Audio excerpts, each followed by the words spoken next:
My name is Abhilash. యాక్చువల్గా నేను ఈ చర్చ్కి ఎలా వచ్చానంటే మా బ్రదర్ వచ్చేవాడు చర్చ్కి. సో మా బ్రదర్ చాలాసార్లు చెప్పాడు అనమాట, ఇలా ఉంటుంది మా చర్చిలో ఇలా ఉంటుంది అని చెప్పేవాడు అనమాట.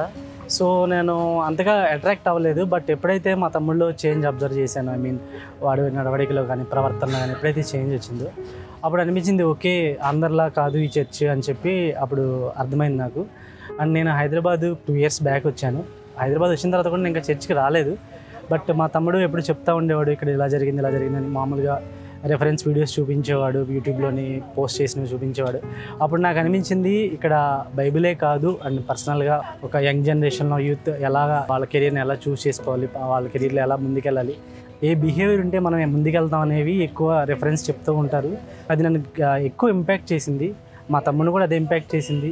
సో అలాగా నేను ఈ చర్చికి రావడం స్టార్ట్ చేశాను. Once I get started here pastor చెప్పే వాక్యాలు వింటూ ఉండేవాడిని. కానీ ప్రతి వాక్యము నాతో మాట్లాడినట్టుగా అనిపించింది. వాక్యం నన్ను ఎంతలా ఇంపాక్ట్ చేసిందంటే ఈ చర్చికి రాకముందు నేను ఒకలా ఉండేవాడిని, వచ్చిన తర్వాత ఒకలా ఉండేవాడిని. దానికి ఆ సాక్ష్యం మా అమ్మగారు కానీ మా తమ్ముడు కానీ మా నాన్నగారు అందరూ కూడా దానికి నాలో ఉన్న చేంజ్ని అబ్జర్వ్ చేశారు.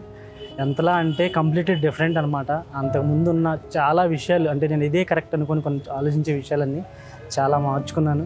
ఇక్కడ ఎక్కువ ఒక వ్యక్తి ఎలా ప్రవర్తించాలి, వాడు ఏ బిహేవియర్ కలిగి ఉంటే ముందుకు వెళ్తాడు అనే విషయం మీద ఎక్కువ ఇంపాక్ట్ చేస్తారు.